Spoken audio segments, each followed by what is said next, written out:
참으로 사랑합니다. 날씨가 많이 덥습니다. 비도 많이 오고 새 가족이 한 분 오셨습니다.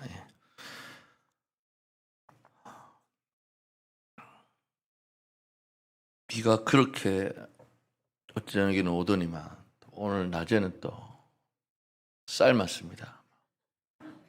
삶고 그래도 하시는 말씀들이 밤에 비 오고 낮에 안 오니까 좀 낫다 그러시더라고요. 이게 거꾸로 되면 낮에 일도 못하고 밤에는 또 쌈 끼고 이렇게 됩니다. 하나님의 그 섭리가 참 대단하다 싶을 때가 있습니다. 오늘 이제 아모스 6장을 우리가 보는데요. 아모스서가 3, 4, 5, 6장에 심판 선포가 4가지에 대해서 나오고 있습니다. 7장부터는 환상이 5가지가 나오고요. 그래서 오늘 6장에서 나오는 이스라엘의 멸망에 대한 심판을 또 선포를 하고 있습니다.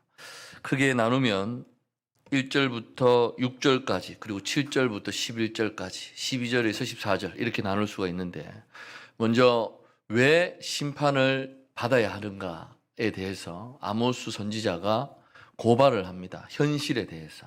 심판을 받을 수밖에 없는 이유가 있겠죠. 그죠? 그 이유를 아모스 선지자가 먼저 고발을 합니다. 그러면 7절에 가서 그러므로 나옵니다. 그러므로 이러이러하기 때문에 이제 하나님의 심판 메시지가 7절부터 나오게 됩니다. 그들이 이제는 사로잡히는 자 중에 앞서 사로잡히리니 기지개 켜는 자의 떠드는 소리가 그치리라. 그리고 난 이후에 12절에서 14절에는 정의와 공의를 저버린 백성들을 향한 심판 선포가 또 나오고 있습니다. 아모스 선지서의 주제를 얘기하라면 정의와 공의입니다. 정의와 공의. 그런데 선지서를 우리가 보면은 호세아부터 시작해서 요엘 그리고 아모스, 요나, 미가, 말라기까지 수많은 예언서들 가운데 이사야에서 대부분 그렇겠지만은 이 하나님의 정의와 공의가 나오고 있습니다. 이 주제가 왜 이렇게 많이 언급되고 있는가라고 생각해 볼 수도 있겠습니다만, 물론 이제 민족이 멸망할 때가 다가오고 죄악이 극심하고 그러는 가운데 하나님의 정의와 공의가 논의가 되는 듯한 인상을 우리가 받습니다만, 하나님께서 하나님의 정의와 공의를 설명하신 것은 아브라함 때부터였습니다. 아브라함 때. 여러분은 하나님이 왜 아브라함을 선택하셨다고 생각을 하십니까? 아브라함을 택하신 이유가 무엇일까요? 저처럼 잘생겨서일까요? 아니면은 아브라함이 몸짱이었을까요? 믿음이 좋아서? 뭐라고 생각하십니까? 많은 질문을 드려보면 성도님들 가운데 하나님의 섭리입니다. 그를 통하여 하나님께서 하시고자 하는 일을 이런 식의 이제 말씀을 하십니다만, 두루뭉술하게 가지 마시고 하나님께서 아브라함을 선택하신 이유를 우리가 찾아야 됩니다. 창세기 18장 19절에 보시면 명확하게 나오고 있거든요. 제가 읽어드립니다. 창세기 18장 19절에 보시면 내가 그로 그 자식과 권속에게 명하여 여호와의 도를 지켜 의와 공도를 행하게 하려고 그를 택하였나니 이는 나 여호와가 아브라함에게 대하여 말한 일을 이루려 함이라. 하나님께서 아브라함을 택하신 이유가 느헤미야 9장에도 한번 언급됩니다만 거기에도 아브라함의 충성을 언급합니다. 그래서 아브라함이 어떻게 충성스러웠느냐에 대해서는 우리가 또 여러 가지 많은 의견들이 있습니다. 그렇기 때문에 창세기 18장 19절에 하나님께서 아브라함을 선택하신 이유, 내가 의와 공도를 자자손손 행하게 하기 위해서 하나님이 부르셨다고 합니다. 하나님의 정의와 공의는 그때부터 시작이 되었습니다. 그럼에도 불구하고 사람이 살아가는 세상 가운데 하나님의 정의와 공의는 잘 실현되지 못했던 것을 볼 수가 있습니다. 오늘 본문 말씀에도 보시면은 화 있을진저 시온에서 교만한 자, 사마리아 산에서 마음이 든든한 자, 곧 백성들의 머리인 지도자들이여라고 합니다. 이 지도자들을 향한 아모스 선지자의 고발이 있습니다. 교만하다 그리고 든든하다라고 성경에 쓰이는 단어는 두 가지 의미가 다 있습니다. 긍정적인 의미, 부정적인 의미. 그래서 하나님이 참으로 어떻게 보면 우리 안전함의 근원이 되시고 든든히 신뢰할 분으로서 우리가 의지하고 나아가야 할 때 사용하는 단어가 또 같은 단어임에도 불구하고, 그런데 사람들이 어리석게도 자신의 힘과 능력과 상황을 과신하면서 마치 하나님이 주신 것을 자기가 얻은 것이냐 자랑하며 교만해질 때 이러한 단어를 또 씁니다. 그래서 지금 상황이 시온에서 교만한 자, 사마리아 산에서 마음이 든든한 자, 백성들의 이 머리인 지도자들이 하나님께서 주신 그 직분에 합당한 일을 행하지 못하고 그들의 권세를 가지고 연약하고 또 가난한 자들, 예를 들면 고아와 과부와 나그네와 같은 자들을 압제하며 그렇게 살아가는 이 실상을 지금 아모스 선지자가 고발하고 있습니다. 그러면서 2절에 너희는 갈레로 건너가 보고 거기에서 큰 하마스로 가고 또 블레셋 사람의 가드로 내려가라. 너희가 이 나라들보다 나으냐? 그 영토가 너희 영토보다 더 넓으냐? 라고 질문을 하면서 그렇지 못하다라고 말씀을 하고 있습니다. 이러한 비교는 무엇이냐 하면 어떻게 보면 절대로 넘어지거나 무너지지 않을 것 같은 강함, 견고함, 그러한 것의 상징이 과거에서부터 쭉 있어져 왔음에도 불구하고 지금 보니까 그러한 것들이 산산이 부서져서 회파되어 버린 상태를 설명해 주고 있는 것입니다. 이스라엘은 자신들을 자랑스럽게 여겼습니다. 선빈으로서 우리는 선택받은 백성이다. 하나님의 백성으로 절대 망하지 않을 것이다. 다윗의 왕조는 망하지 않을 것이고 이스라엘 성전은 절대 무너지지 않을 것이다 라는 생각 가운데 그들은 교만해 지내왔습니다. 그러나 하나님은 그러한 이스라엘을 과감하게 엎으십니다. 예루살렘 성전을 무너뜨리시고 다윗 왕조가 멸망하게까지 하게 하십니다. 그러나 그들은 나라들의 머리라고 스스로를 여기면서 그들의 권력을 마음껏 사용했던 것을 볼 수가 있습니다. 그래서 3절부터 이제 6절에 보시면 너희는 흉한 날이 멀다 하여 포악한 자리로 가까워지게 하고, 여기에서 나오는 흉한 날은 주님 오실 심판의 날입니다. 그런데 그 날이 어떻습니까? 멀다 합니다. 멀다 하면서 주님 오실 날이 멀다 하게 되면 포악한 자리로 가까워지게 되는 것입니다. 재앙의 날이 멀다 싶으니까 더더욱 폭력과 또는 여러 가지 학대하는 자리를 가까이 다가오게 하면서 그러한 자리를 좋아하게 된다는 것입니다. 기억하실지 모르겠습니다만 제가 고등학생 때일 겁니다. 아마 이제 80년대 말, 90년대 초, 그때 우리나라에 한창 유행했던 게 뭐냐면 휴거였습니다. 휴거. 그래서 교회에서 많이 불렀던 찬송도 하나님의 나팔 소리 천지 진동할 때에, 나팔 불 때 나의 이름, 그러면 앞에서 나팔 불 때 누구 이름, 내 이름 하면서 그렇게 찬송 많이 불렀습니다. 부를 때. 그런데 살다 보면, 기도해 보면 다들 올라갈 것 같은데 나만 떨어질 것 같은 그런 두려움 속에서 열심히 주님을 믿어야지. 그러다가 결국 2000년을 맞이했습니다. 아무 일도 없이. 요즘에 와서 이제 세계 10대 강국에 들어가고요.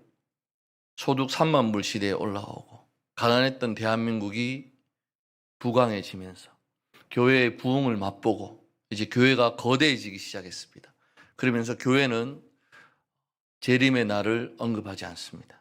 왜냐하면 그때 한창 힘들고 어려울 당시에는 주님이 빨리 오셨으면 하는 마음이 있었습니다.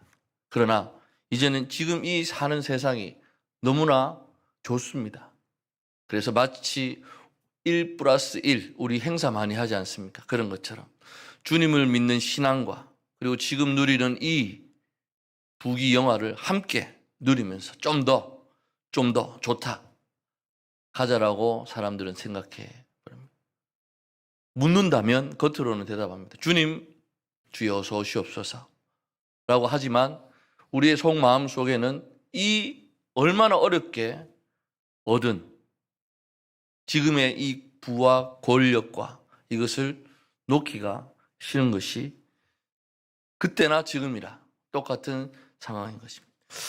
주전 14세기, 13세기 이 당시에 하나 있었던 그 배경 중에 하나가 마르제아스라고 하는 이 제사를 드리는 문화였습니다. 뭐냐 하면 상류층 사람들을 회원으로 삼아서 주기적으로 열리는 제의적인 잔치였습니다.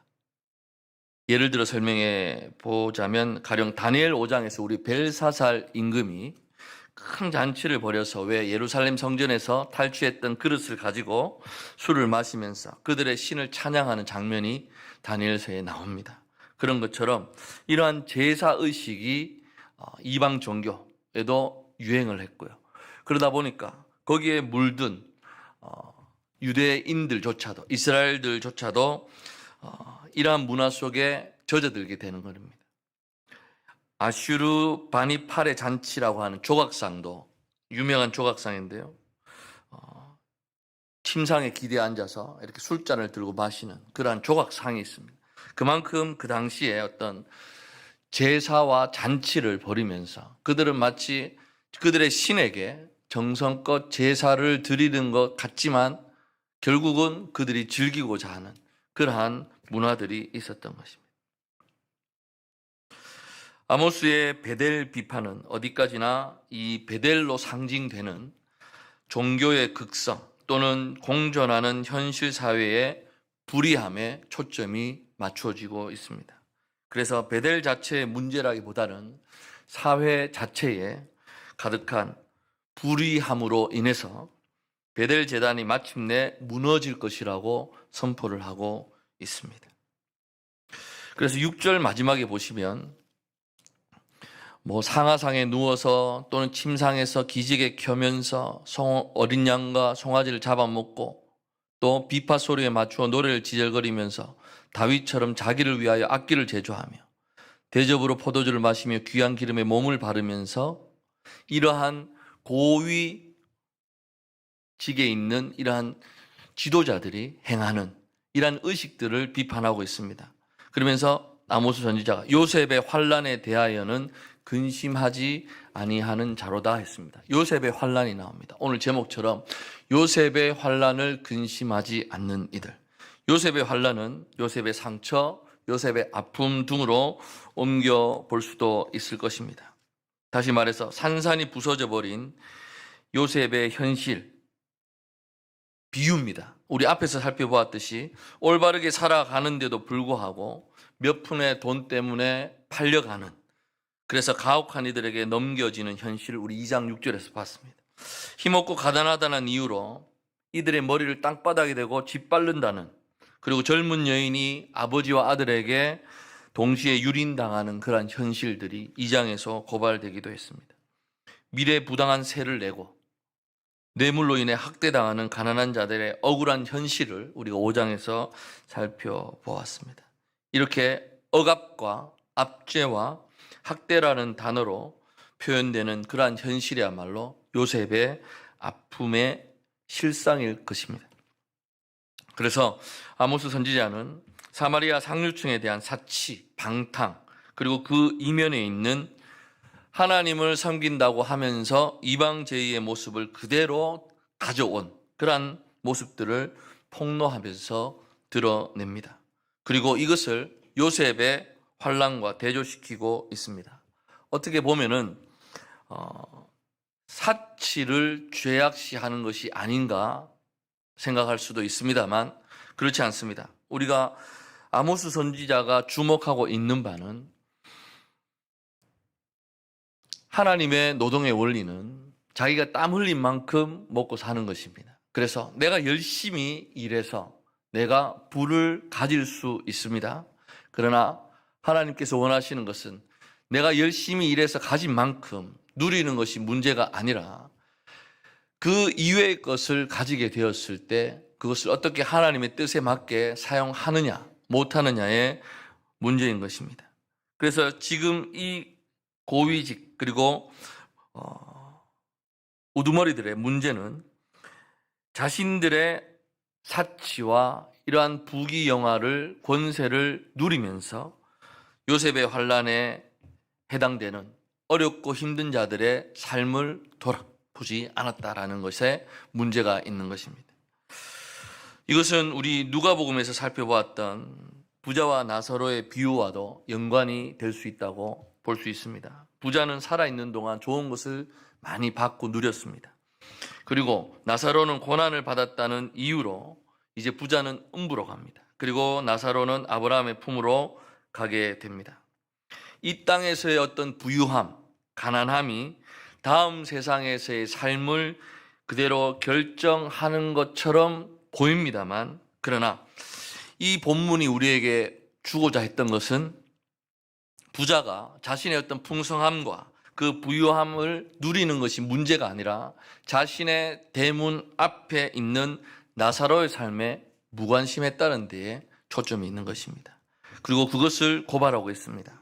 그래서 자신의 부유함 가운데 이웃의 고난을 돌아보지 않는 이에게는 하나님의 재앙과 심판이 기다리고 있을 뿐임을 우리는 잘 살펴야 할 것입니다. 그렇기 때문에 본질은 검소한 삶이 아니라 이웃의 환난을 돌아보는 삶인 것입니다.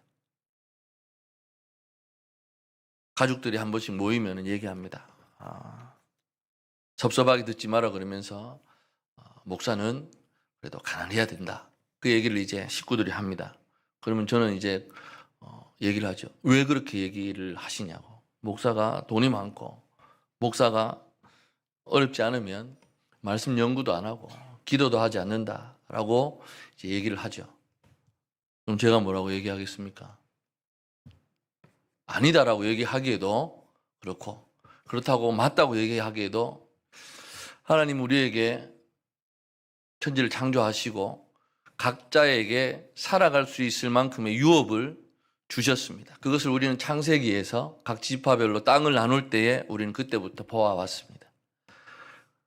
광야의 삶 40년 동안에 하나님께서 인도하시고 그들을 먹이시고 했던 것을 보시면서 하나님은 누구에게나 먹고 살 수 있을 만큼을 주셨던 그러한 분입니다. 그런데 이제 문제 발생은 그 이후로 나아갑니다. 열심히 일해서 번 사람들은 부귀영화를 누릴 수가 있었던 것이고요. 엉뚱하게 잘못했던 사람, 일하지 않은 사람도 있을 수도 있고요. 또 한 방에 인생을 바꿔보자 라고 하는 그런 의식을 가지고 있는 사람도 분명히 있었을 것입니다. 중요한 것은 하나님께서 우리에게 원하시는 것은 검소하고 소박하게 살며 모든 것을 아껴 쓴다고 할지라도 이웃을 돌아보지 않는다면 아무런 의미가 없다라는 것입니다. 그리고 수많은 부귀영화를 누리며 살아간다 할지라도 어렵고 힘든 이웃을 돌아보는 삶을 산다면 하나님께서는 아무렇지도 않게 우리에게 계속해서 하라고 하시는 것입니다. 다시 말해서 하나님께서 우리에게 많은 부분을 여유를 주신다면 그것은 내가 잘 먹고 잘 살으라고 하시는 것이 아니라 그것을 가지고 어렵고 힘든 일을 도우라고 하시는 하나님의 뜻임을 우리는 살펴야 합니다. 그런데 그게 잘 안 됩니다. 잘 안 되고 자식들 위해서 아파트 한 채 더 사놓고요. 두 채 더 사놓고요. 그게 어떻게 보면 우리의 삶일 수 있을 것입니다. 어떤 목사님은 좀 딱딱하겠지만 이렇게 얘기하십니다. 자기가 살 집, 자기가 살 차, 자기가 먹고 살 만큼의 재산 이외의 것을 더 욕심내는 것은 하나님 앞에 죄악이라고 얘기하죠.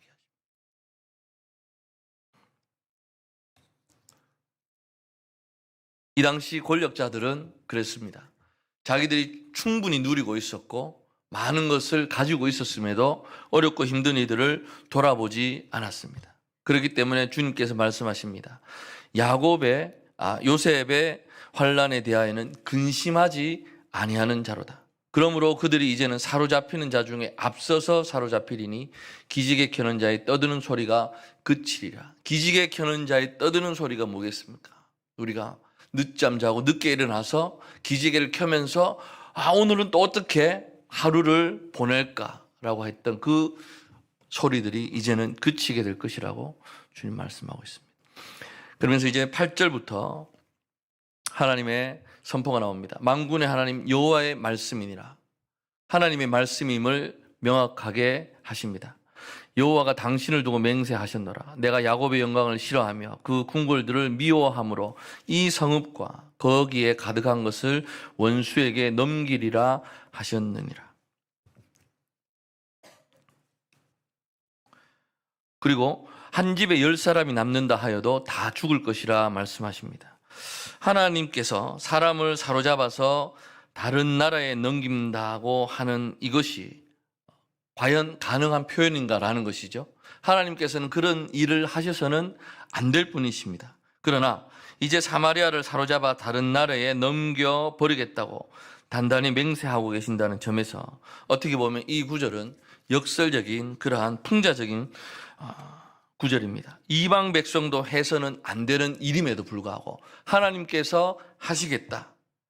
그 백성 야곱의 자손들에게 행하신다라고 하는 것은 무엇이냐? 하나님의 목숨을 두고 맹세까지 하시면서 이렇게 일을 하시려고 하는 이유는 사마리아에 가득한 사치와 풍요를 누리면서 그 동포들의 쓰라리고 부서진 삶을 안타까워하지 않는 그러한 것은 어떻게 보면 하나님께서 이러한 일까지도 하시겠다라고 하는 그러한 두렵고 무서운 죄악임을 우리에게 말씀해 주고 있는 것입니다. 그러고 나서 더 이상 남는 사람이 없이 다 죽을 것이다. 장사할 사람이 없다는 그 대답은 한 집안의 모든 사람들이 죽었음을 보여주고 있는 것입니다. 그러면서 10절 하반절에 또 말하기를 잠잠하라. 우리가 여호와의 이름을 부르지 못할 것이라 하니라. 이 시대의 지혜자들로 환난을 겪으면서 탄식하는 소리가 너무너무나 많습니다. 서로 자기가 똑똑하다, 자기가 열심히 공부했다, 그러면서도 이야기를 합니다. 그러나 하나님은 말씀하십니다. 잠잠하라. 우리가 여호와의 이름을 부르지 못할 것이라. 아모스서는 여호와의 이름이야말로 어떻게 보면 모든 창조와 보존과 그리고 세상 전부를 뒤집는 변화의 근원임을 분명하게 하고 있습니다. 자신들로 인해서 교만하며 마음 든든해하면서 동족의 환난을 아파하지 않던 이 백성의 지도자들은 마침내 완전히 파괴되고 남지 않을 것이며 그들의 입에서 그날에 아무 말도 하지 못하고 하나님의 이름조차 부르지 못하게 할 것이라고 말씀하고 있습니다. 12절 14절에 말합니다. 말들이 어찌 바위 위에서 달리겠으며 소가 어찌 거기서 밭 갈겠느냐. 그런데 너희는 정의를 쓸개로 바꾸며 공의의 열매를 쓴 쑥으로 바꾸며. 앞에 나오는 이 바위 위에서 말이 달리는 것과 소가 거기서 밭 가는 것은 이루어질 수 없는 이야기를 하고 있습니다. 이러한 상황이 다가왔음에도 불구하고 그들이 하는 일이 무엇입니까? 정의를 쓸개로 바꾸고 공의의 열매를 쓴 쑥으로 바꾼다고, 우리의 입을 넣을 수 없는 그런 것으로 바꾸어 버린다고 말할 수 있습니다. 말이 안 되는 불합리한 상황이 있음에도 불구하고 그들은 이 정의와 공의를 엉망으로 만들고 도무지 먹을 수 없는 쓰라린 것으로 뒤엎어 버린 것을 말합니다. 이사야서에서도 이러한 정의와 공의가 터무니없는 것으로 뒤바뀐 현실을 표현합니다. 이사야 5장 7절에 무릇 만군의 여호와의 포도원은 이스라엘의 족속이요 그가 기뻐하시는 나무는 유다 사람이라. 그들에게 정의를 바라셨더니 도리어 포악이요 그들에게 공의를 바라셨더니 도리어 부르짖음이었더라. 정의로운 재판과 그리고 서로 관계 가운데서 공감함을 하나님께서 원하셨는데 슬픈 자에게 가서 같이 울어주지는 못할지언정 그들을 더욱더 짓밟아 버렸던 현실을 하나님께서 말씀하시는 것입니다.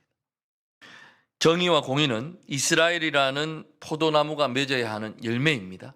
그럼에도 정작 맺은 것은 정의, 공의가 아니라 포악과 부르짖음이었음을 말씀하는 것입니다. 13절에 보시면 허무한 것을 기뻐하며 이르기를 우리는 우리의 힘으로 뿔들을 취하지 아니하였느냐 하는도다. 여기에 허무한 것과 뿔들이 나옵니다.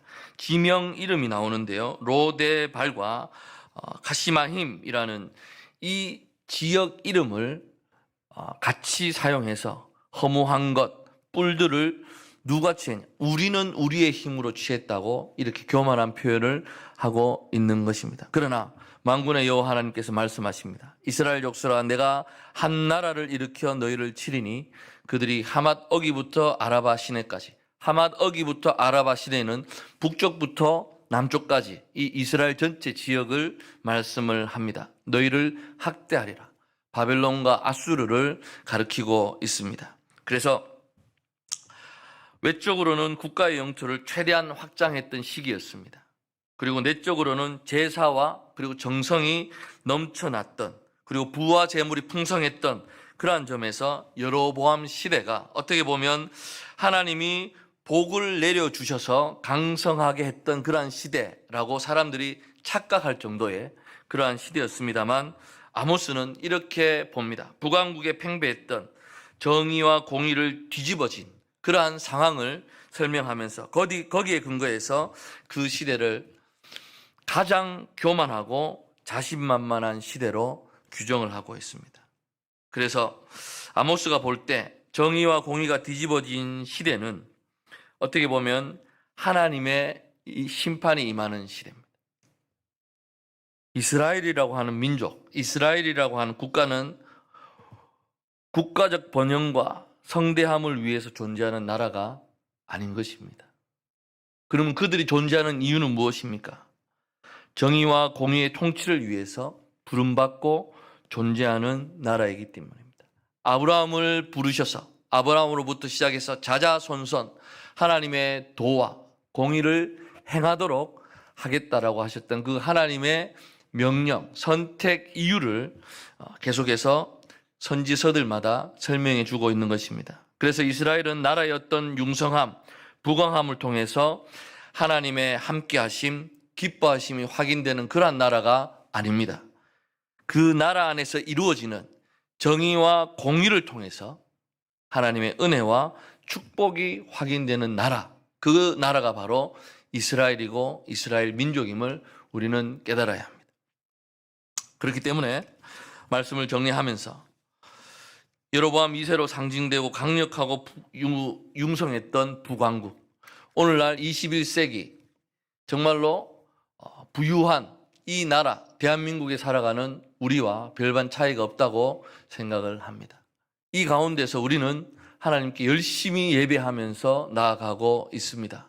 그랬을 때 과연 말씀에 기록될 만큼 그들의 삶이 잘못되었던가라는 것입니다. 그렇지 않습니다. 겉으로 보기에는 하나님을 지극정성으로 모셨습니다. 과연 그들과 지금 우리를 비교한다면 우리가 그들을 따라갈 수 있을까 싶을 정도로 그들은 열심히 자기의 것을 가지고 하나님께 제사를 드렸고요. 그런데 아까도 말씀드렸다시피 그들이 누리는 부귀와 권력을 가지고 있으면서 하지 않았던 것이 있습니다. 무엇입니까? 요셉의 환난과 같이 어렵고 힘든 이웃을 돌아보지 않았다라는 것입니다. 우리도 마찬가지입니다. 열심히 신앙생활 하면서 잘 살고 못 살고의 문제가 아니라 하나님이 우리에게 주신 은혜가 있습니다. 날마다 주시는 그 은혜와 평안과 평강을 우리가 맛보는 가운데 하늘과 잇대어 살아가는 우리의 삶 속에서 우리가 거기에만 만족해서는 하나님이 우리에게 잘했다고 하지 않으신다는 것입니다. 우리 주위를 둘러보아야 할 것입니다. 그렇다고 해서 가난한 사람들만을 말하는 것은 아닙니다. 어렵고 힘든, 예수 믿지 않는, 복음을 아직 모르는 자들도 있을 것이고 여러 가지 다양한 우리의 손길이 필요한 곳이 있을 것입니다. 그 부분을, 근데 사실 이것이 하기 쉽지 않습니다. 또 쉽지 않고 하기 싫고 그것을 우리에게 하나님께서는 요구하고 계십니다. 나를 따르려거든 십자가를 지고 나를 따르라 라고 했을 때, 그리고 내가 가진 재산을 다 팔아 가난한 자들에게 나눠주라고 했을 때 젊은 청년은 고민하며 돌아갔던 것을 볼 수가 있습니다. 우리가 가지고 있는 것을 주님 앞에 내려놓으시기 바랍니다. 주님이 주셔서 지금까지 우리가 누리고 살아가고 있는 것입니다. 그렇기 때문에 주님은 광야 40년을 이끄셨던 것처럼 우리의 삶을 주님 앞에 가는 그날까지 이끌어 가실 것입니다. 하루하루 주님과 만나고 주님 주시는 은혜 가운데 살았던 이스라엘 백성의 삶을 기억하시기 바랍니다. 그런 가운데 주님께서 원하시는 정의와 공의를 우리 삶 속에서 행해 나가시는 저 여러분 되시기를 간절히 소망합니다. 기도하겠습니다.